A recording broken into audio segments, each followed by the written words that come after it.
Chapter 5. As Lieutenant Colonel Howard Olson surveys the crowd before him, he knows that most of the people in the room outrank him. Still, Olson opens his talk with the following statement. Each and every one of you has something that makes you a jerk. Some of you have more than one. I know. I've talked to you. The lecture is part of what the U.S. Army informally calls Charm School, a week-long course held annually for a select few who are promoted to Brigadier General. Everyone knows about the Army's skill at getting new recruits in boot camp to think and act in a new way, but few people have seen firsthand the training it uses to get high-ranking officers to make a mental and emotional leap. At Charm School, new generals are advised to get in touch with their inner jerk and work on overcoming that aspect of their personality. Charm School is designed as a reminder that the great officers are those who generally care about their soldiers.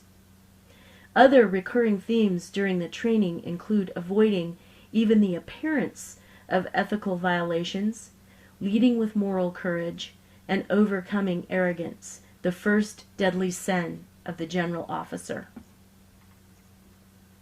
There's no equivalent training in corporate America, but the lessons taught at the Army's Charm School are also being taken to heart at many of today's business organizations, where leaders are learning to build work relationships based on trust, humility, caring, and respect.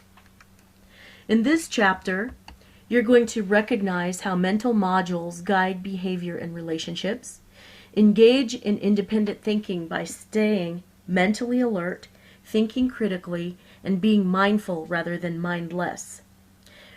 Break out of categorized thinking patterns and opening your mind to new ideas and multiple perspectives.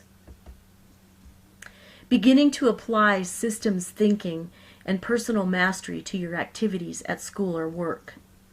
Exercising emotional intelligence, including being self-aware, managing emotions, motivating oneself, displaying empathy, and managing relationships. And applying the difference between motivating others based on fear and motivating others based on love. Leading with the head and the heart. To succeed in today's environment requires whole leaders who both use their head and their heart. They have to use their head to tend to organizational issues such as goals and strategies, production schedules, structures, finance, operational issues, and so forth. They also have to use their heart to tend to human issues such as understanding, supporting, and developing others.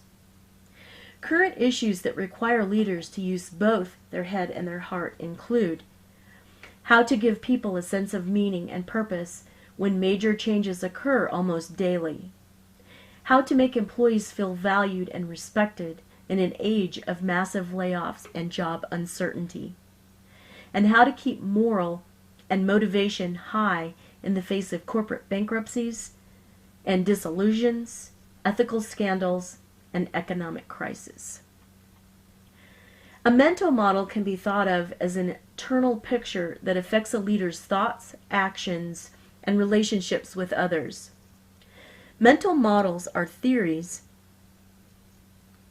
that people hold about specific systems in the world and their expected behaviors. An accurate mental model helps a leader understand how to arrange the key elements in the system to get the desired outcome.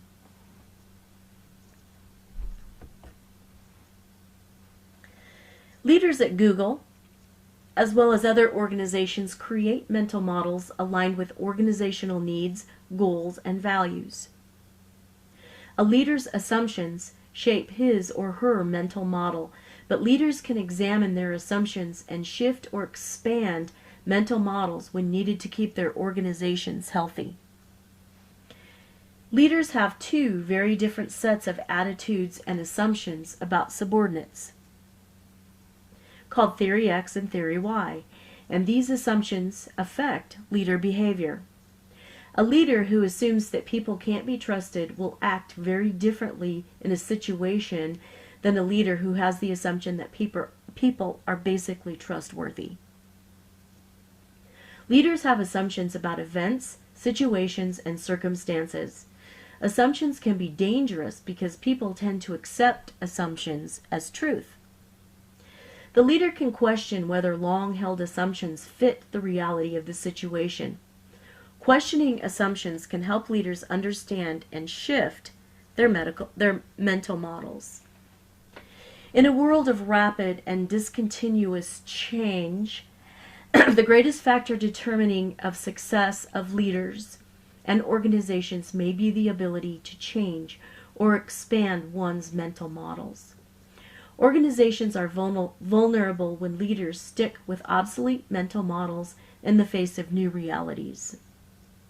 Many leaders become prisoners of their own assumptions and mindsets because these led to success in the past. They find themselves simply going along with the traditional way of doing things. One specific challenge for the mental model of leaders is to navigate through ambiguities and complexities on a global scale that far exceed anything they encounter with their traditional management responsibilities. That's a global mindset. And it can be defined as the ability of managers to appreciate and influence individuals, groups, organizations, and systems that represent different social, cultural, political, institutional, intellectual, and psychological characteristics. Despite the mental discomfort and sense of disorientation that might cause leaders, leaders must allow their mental models to be challenged and even demolished.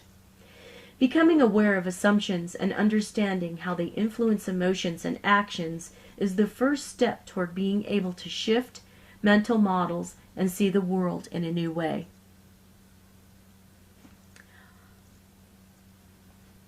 Here's a little story about Hollywood studios.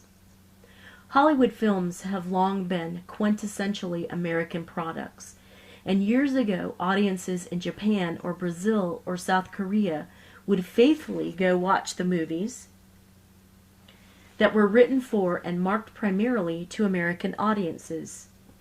Times have changed. Local films in other countries are giving Hollywood a run for its money. At the same time, audiences are declining in the United States but growing overseas. Hollywood executives are adopting a new mental model that makes movies specifically for certain foreign markets or reframes American films to suit foreign tastes. New techniques represent a whole new mental model for making movies. Rather than trying to lure audiences to their films, studio leaders are targeting their films to the audiences.